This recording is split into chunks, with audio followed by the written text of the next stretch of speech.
میں ایک جگہ بیٹھا تھا، وہاں ٹی وی چل رہا تھا، تو میں نے دیکھا اسکرین پر ایک بڑا خوبصورت نوجوان ڈانس کر رہا ہے اور اس کے ساتھ 10-12 لڑکیاں ڈانس کر رہی ہیں۔ تو میرے جی میں آتا ہے کہ اسے کون ہدایت دے گا، اور یہ اتنا خوبصورت نوجوان ہے اور اس طرح مر گیا تو اس کا کیا حشر ہوگا۔ کہ مجھے اس پہ ترس آ رہا ہے اور دل میں خیال آ رہا ہے کہ اس کو تو ہدایت نہیں مل سکتی، جائے گا کون اس کے پاس۔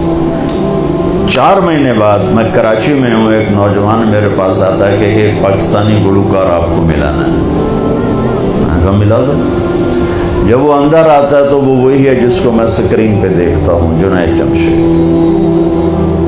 اس وقت پیک 97، جتنا نام جنید نے میوزک میں کمایا ہے کسی نے نہیں کمایا، جتنا پیسہ، جتنا نام، جتنا فیم، جتنی محبت نسل میں کسی نے نہیں۔ میں نے پوچھا آپ کا نام کیا ہے؟ کہا جی میرا نام جنید ہے۔ کیا کرتے ہو؟ کہا میرا میوزک سے تعلق ہے۔ میں نے کہا آپ گاتے ہیں بجاتے ہیں؟ کہنے لگا جی میں گاتا ہوں، دل دل پاکستان میں نے گایا ہے۔ اچھا۔ میں نے اس سے بات شروع کی، مجھے نہیں پتا میں نے کیا بات کی، تو وہ نا پہلے یوں منہ چھپا کے بیٹھا تھا، پھر اس نے یوں کپڑا ہٹا دیا اور ایسے کر کے میری سنتا رہا۔ پھر مجھ سے کہنے لگا ایک سوال کروں؟ کیا کروں؟ کہا ایک پاکستانی نوجوان جو خواب دیکھتا ہے کبھی ایسا ہوتا کہ ایسا ہوتا، اور جس گلیمر کو وہ خوابوں میں دیکھتا ہے وہ مجھے فزیکلی میرے پاس موجود ہے۔ میں تو اسے دیکھ چکا تھا اسکرین پر، وہ فزیکلی میرے پاس موجود ہے، لیکن یہاں اندھیرا ہے۔ سینے پہ ہاتھ رکھ کے کہنے لگا یہاں اندھیرا ہے، اور یہاں کہنے لگا یہ خالی ہے، یہ خالی ہے۔ ایسا کیوں ہے؟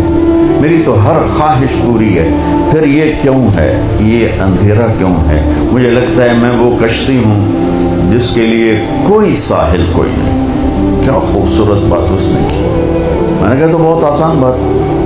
کہنے لگا کیا؟ میں نے کہا تمہیں درد ہو رہا ہے اس گھٹنے میں، تم میڈیسن لگا رہے ہو ٹیوب اس گھٹنے پر، یہاں درد نہیں، دوا لگانے کا فائدہ کوئی نہیں، یہاں درد ہے یہاں دوا جا نہیں رہا، تو تمہیں ٹھیک کیسے ہوگی؟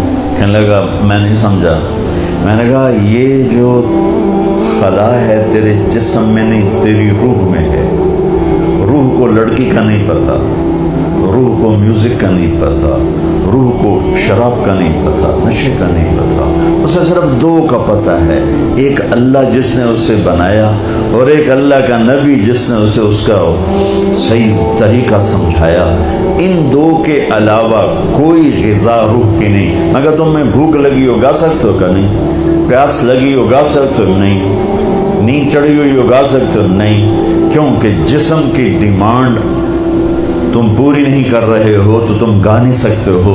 ایسے ہی روح میں ایک فریاد اٹھتی ہے جب اسے آپ اللہ کا تعلق نہیں دیتے، جب آپ نماز نہیں پڑھتے، جب آپ سچ نہیں بولتے، جب آپ حرام سے نہیں بچتے، جب آپ جھوٹ سے نہیں بچتے، جب آپ نافرمانی سے نہیں بچتے، جب آپ نشوں سے نہیں بچتے ہو، تو پھر اس کے اندر ایک فریاد پیدا ہوتی ہے، ایک پکار پیدا ہوتی ہے۔ وہ فریاد اور پکار وہ ڈپریشن بنتی ہے، وہ اینزائٹی بنتی ہے، وہ بیماری کچھ نہیں ہے، وہ صرف یہ ہے کہ اسے بھوک ہے تم روٹی نہیں کھلا رہے، اسے پیاس ہے تم پانی نہیں۔ دیکھو میں نے پانی ساتھ رکھا ہوا ہے پینے کے لیے کہ میں نے بیان کر رہا ہوں مجھے پانی ساتھ پینا ہے۔ تو ایسے ہی روح میں ایک پکار اٹھتے، مجھے اللہ چاہیے، مجھے کچھ نہیں چاہیے۔